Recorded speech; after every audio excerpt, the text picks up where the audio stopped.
বৰখাৰাণীয়ে খোৱা মাংসৰ বাতিত মিহলাই খোৱালে এবিধ আচৰিত বস্তু বৰখাৰাণী বিষয়াক। হয়, আপোনালোকে দেখি শুনি আচৰিত হৈ পৰিব। বৰখাৰাণী বিষয়াই এটি ভিডিঅ' সামাজিক মাধ্যমত আপলোড কৰিছে, হয়তো আপোনালোকে বহুতেই দেখিছে।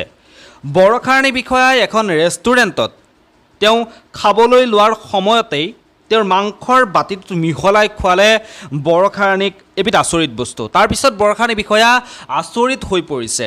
বৰখাৰাণী বিষয়াই এনেকুৱা কি বস্তু খাব লগা হ'ল আপোনালোকে বৰখাৰাণী বিষয়াৰ মুখেৰে শুনিব।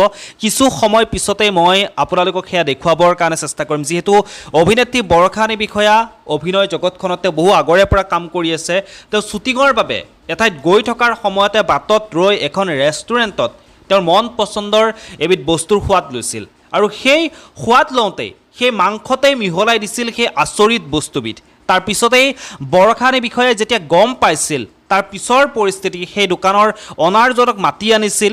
মাতি অনাৰ পিছৰ পৰিস্থিতি মই বৰখাৰাণী বিষয়াৰ ভিডিঅ'টোতেই আপোনালোকক দেখুৱাবৰ কাৰণে চেষ্টা কৰিম। আমাৰ সকলোৰে যথেষ্টখিনি সোৱাদযুক্ত বস্তুবোৰ আছে, আমি সকলোৰে মন পচন্দৰ বস্তুসমূহ আমি খাওঁ। গতিকে বৰখাৰাণী বিষয়াও তেনেকৈ তেওঁ নিজৰ সোৱাদ অনুসৰি এবিধ বস্তু অৰ্ডাৰ কৰিছিল, আৰু সেই অৰ্ডাৰ কৰাৰ পিছত সেই বস্তুবিধ খাই বৰখাৰাণী বিষয়াই ইমানেই বেছিকৈ আপ্লুত হৈ পৰিলে। মই আৰু আপোনালোকক বৰখাৰাণী বিষয়াৰ ভিডিঅ'টো দেখুৱাম। তাৰ আগতেই মই আপোনালোকৰ ছাছপেন্সটো ৰিভিল কৰি দিওঁ, কাৰণ বৰখাৰাণী বিষয়াই সোৱাদ লৈছিল তিলৰ যি তিলৰ চিকেনৰ সোৱাদ লৈছিল, আৰু সেই তিলৰ চিকেনৰ সোৱাদ লৈ এনেকৈ আপ্লুত হৈ পৰিলে বৰখাৰাণী বিষয়া। পিছৰ সময়খিনিত সেই দোকানৰ অনাৰজনক মাতি আনি কেনেকৈনো সেই তিলৰ চিকেন বনাইছে, নে আগৰ অনাৰজন সলনি হৈছে, সকলোখিনি কথা তেওঁ সেই আগৰ কুকজন সলনি হৈছে নেকি, সকলোখিনি কথা সেই অনাৰজনৰ পৰা জানিবৰ কাৰণে চেষ্টা কৰিলে এই বৰখাৰাণী বিষয়াই। মই বেছি কথা আপোনালোকক নকওঁ, বেছিকৈ আৰু এনেকৈ বলকি নাথাকোঁ।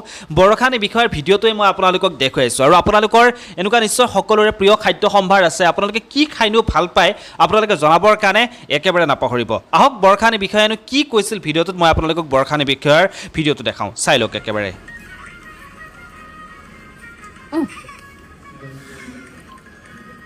আপোনালোকে ভাবিব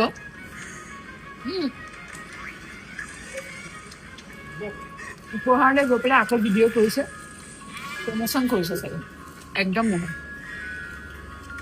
আজি আমি তিলৰ চিকেন আৰু ৰুটি খাইছোঁ, ইমানেই সোৱাদ হৈছে। মই সঁচাকৈ তিল চিকেন ইমান টেষ্টি ক'তো খাই পোৱা নাই। তাকে মই মাতি আনি দাদাক কওঁতে, অনাৰজনক কওঁতে তেখেতে কৈছে এই তিলটো